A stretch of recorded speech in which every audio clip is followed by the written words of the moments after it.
tanggal 10 Juli hingga 14 Juli 1945 dibahas rancangan Undang-Undang Dasar. Setelah selesai dibahas, maka sidang Komisi Kedua BPUPKI telah selesai. Tanggal 6 Agustus 1945, Sekutu menjatuhkan bom atom di Hiroshima.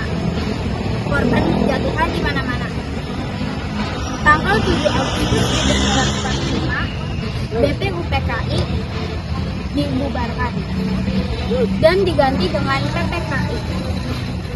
Dengan alasan tugas BPUPKI telah selesai. Tanggal 19 Agustus 1945, Jepang kembali dijatuhi bom atom oleh Sekutu, tepatnya di kota Nagasaki. Hal ini membuat Jepang kewalahan. Setelah peristiwa pengeboman, 3 tokoh Indonesia yaitu Ir Soekarno, Drs Mohatta, dan Dr Rajiman Bedjoningrat dipanggil oleh Marsekral Terauchi di Dalat, Vietnam. Di Dalat, Vietnam, Jenderal Terauchi memberikan 3 keputusan, yaitu disetujuinya pembentukan PPKI dan pengangkatan Ir Soekarno sebagai ketua PPKI dan Drs Mohatta sebagai wakil PPKI, serta untuk mendiskusikan keputusan Jepang. Halo, selamat pagi Bung Karno. Maaf, Anda siapa? Saya Jenderal Terauchi, Panglima Jepang. Misal kita membuat pertemuan antara saya, Anda, Bung Hatta, dan Bung Rajiman untuk membicarakan tentang kemerdekaan bangsa Indonesia. Baiklah, kami akan berangkat nanti sore. Baik, kalau begitu terima kasih, Bung. Insinyur Soekarno membicarakan undangan Terauchi kepada Bung Hatta dan Rajiman. Selamat pagi. Selamat pagi. Kedatangan saya ke sini untuk menyampaikan undangan Terauchi kepada kita untuk menuju Dalat, Vietnam. Untuk apa kita ke sana? Kita ke sana untuk membicarakan tentang kemerdekaan Indonesia. Esok harinya, Ir Soekarno, Bung Hatta, dan Rajiman sudah sampai di Dalat, Vietnam. Mereka dijemput oleh Terauchi.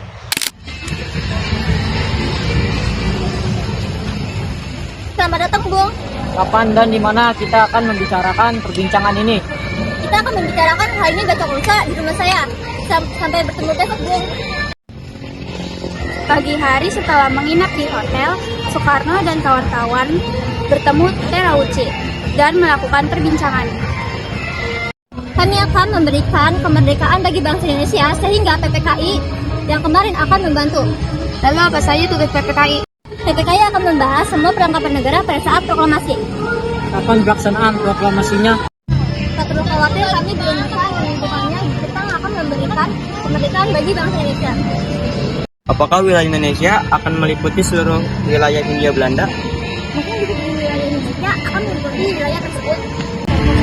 Pertemuan tersebut hanyalah tipuan muslihat dari Jepang untuk membantu bangsa Indonesia tidak berontak. Soekarno dan kawan-kawan pun kembali ke Indonesia. Sebelum pulang, mereka singgah ke Singapura untuk menemui 3 pimpinan PPKI. Soekarno selanjutnya mencari tahu bahwa Jepang telah menyerah pada Sekutu. Hari berikutnya, Soekarno dan kawan-kawan melakukan rapat koordinasi.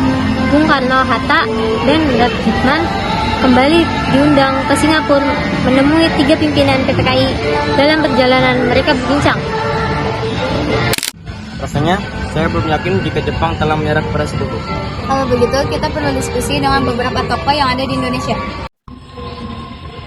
Setelah mengetahui kekalahan Jepang dari siaran radio BBC, para pemuda menemui Insinyur Soekarno dan Muhammad Hatta di rumahnya, Jalan Pegangsaan Timur 56, Jakarta, untuk mendesak Insinyur Soekarno dan Muhammad Hatta agar mengumumkan kemerdekaan saat itu juga, dengan Sultan Syahrir sebagai juru bicara. Bung Karno, Jepang sudah kalah. Seharusnya kita cepat memproklamasikan dalam rapat. Bisa begitu saja memproklamasikan kemerdekaan. Kita harus membicarakan dalam rapat PPKI. Kita tidak mungkin membicarakannya dalam rapat PPKI karena PPKI dibentuk oleh Jepang dan kemerdekaan Indonesia harusnya dari usaha rakyat Indonesia, bukan dari bangsa lain. Bukan begitu, kita memang seharusnya membicarakannya dalam rapat karena PPKI adalah badan yang bertugas mempersiapkan kemerdekaan. Dengan demikian, usaha para pemuda dengan juru bicara, Sultan Syahir, untuk membujuk IR Soekarno agar segera memproklamasikan kemerdekaan mengalami kegagalan. Setelah mengalami kegagalan, membujuk Bung Karno, maka para pemuda kembali mengadakan rapat dengan Chairul Saleh sebagai pemimpin. Setelah rapat, usai akhirnya diputuskan, para pemuda akan menculik IR Soekarno dan kawan-kawan. Keesokan harinya, tepat dini hari, tanggal 16 Agustus 1945, DRS Mohatta, IR Soekarno beserta Ibu Fatmawati dan Guntur Soekarno Putra dibawa oleh pemuda Rangas Dengklok. Ada apa ini? Apa maksudnya kami dibawa ke sini? Maksud kami agar Bapak segera memproklamasikan kemerdekaan. Saya sudah mengatakan bahwa kemerdekaan Indonesia harus dibicarakan dalam sidang PPKI terlebih dahulu. Bapak benar, karena persiapan kemerdekaan adalah tugas PPKI. Lagi pula Bapak kan ketua PPKI. Bapak tidak mungkin mengambil keputusan tanpa memberikan anggota PPKI yang lain. Sementara terjadi perdebatan di Rengas Dengklok, di Jakarta Wikana, golongan muda, dan MR Ahmad Suebarjo, golongan tua, melakukan perundingan. Setelah mendapat beberapa kesepakatan, diutuslah Yusuf Kunto untuk mengantar Ahmad Suebarjo ke Rengas Dengklok. Mari Pak, saya antar ke Rengas Dengklok. Ayo segera ke sana, saya rasa terjadi perdebatan yang sangat sengit. Mari Pak, kita segera berangkat. Setelah sampai di sana, MR Ahmad Suebarjo akhirnya menjemput IR Soekarno dan kawan-kawan. Selain itu, MR Ahmad Suebarjo berhasil meyakinkan para pemuda untuk tidak berburu-buru memproklamasikan kemerdekaan. Sekitar pukul 23.00, rombongan IR Soekarno sampai di Jakarta untuk sesaat pulang ke tempat masing-masing.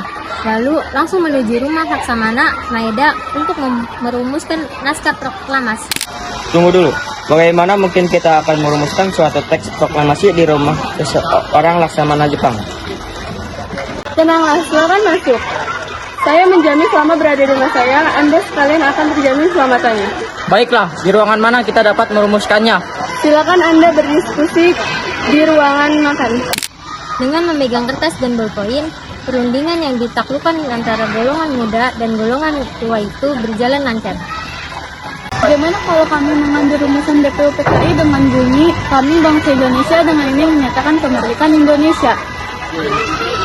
Itu boleh juga. Menurut saya, perlu ada pernyataan pengalihan kekuasaan seperti ini. Hal-hal mengenai pemindahan kekuasaan dan lain-lain dilancarkan dengan cara seksama dan dalam tempo yang singkat-singkatnya. Itu akan ada banyak tanda tangan. Bagaimana bila Pak Karno aja yang menandatangani? Ide kamu bagus, saya setuju. Dengan Pak Hatta juga. Begini saja, lebih baik Pak Karno dan Pak Hatta yang menandatangani atas nama bangsa Indonesia. Ide bagus, saya setuju. Bagaimana jika naskah yang diketik oleh saya? Tapi harus ada beberapa perubahan, seperti wakil-wakil bangsa Indonesia diganti atas nama bangsa Indonesia. Dan Jakarta 17/8/05 diganti menjadi hari 17 bulan 8 tahun 05 dan juga tempo menjadi tempo. Lalu, Sayuti Melik mengetik naskah tersebut dan memberikan hasil ketikan tersebut kepada IR Soekarno untuk ditandatangani. Perumusan tersebut selesai pada dini hari 17 Agustus 1945. Setelah selesai diketik, hari itu juga tepatnya hari Jumat tanggal 17 Agustus 1945, pembacaan proklamasi kemerdekaan Indonesia akan dilaksanakan di lapangan Pilkada. Namun, karena alasan keamanan, maka dipindah di kediaman IR Soekarno terjadi sedikit perbincangan antara Soekarno, Fatmawati, Latif, Hendraningrat, dan S. Suhut. Pak, kita membutuhkan bendera merah putih untuk dikibarkan sebagai tanda merdeka untuk suatu bangsa. Ya, saya tahu. Maka saya sudah meminta istri saya untuk menjahitnya. Ini sudah saya jahitkan. Terima kasih ya, Bu. 17 Agustus 1945, di kediaman IR Soekarno, persiapan proklamasi dilakukan oleh Sudiro, yang menyiapkan mikrofon sebagai tangan kanan Soekarno tepat pukul 10.00 WIB, IR Soekarno membacakan teks proklamasi selanjutnya dengan pengibaran merah putih oleh S. Suhut dan Latif Henrangningrat yang diiringi lagu Indonesia Raya, dilanjutkan dengan sambutan Wali Kota Suwirjo dan pimpinan barisan pelopor DR Suwardi. Proklamasi kami, bangsa Indonesia, dengan ini menyatakan kemerdekaan Indonesia. Hal-hal yang mengenai perpindahan kekuasaan dan lain-lain diselenggarakan dengan secara saksama dan dalam tempo yang sesingkat-singkatnya. Jakarta, hari Rabu 17 bulan 8 tahun 05 atas nama bangsa Indonesia, Soekarno-Hatta. Berita proklamasi menyebar dengan cepat ke seluruh penjuru Jakarta. Setelah itu, teks sampai ke tangan Kepala Bagian Radio Dome, Waidan B, dan memerintahkan F. Wus Markonis untuk menyiarkannya. Pada tanggal 18 Agustus, PKI melakukan sidang yang kedua, dihadiri oleh IR Soekarno, Mohatta, Rajitman, dan para pemuda.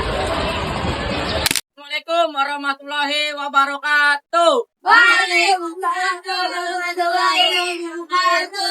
Untuk memulai sidang PPKI ini, mari kita menyanyikan lagu Indonesia Raya.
Di sini kita akan membahas Undang-Undang Dasar 1945 yang dijadikan sebagai dasar negara, memilih presiden dan wakil presiden, serta membentuk KNIP, Komite Nasional Indonesia Pusat, untuk membantu pekerjaan presiden sehari-hari.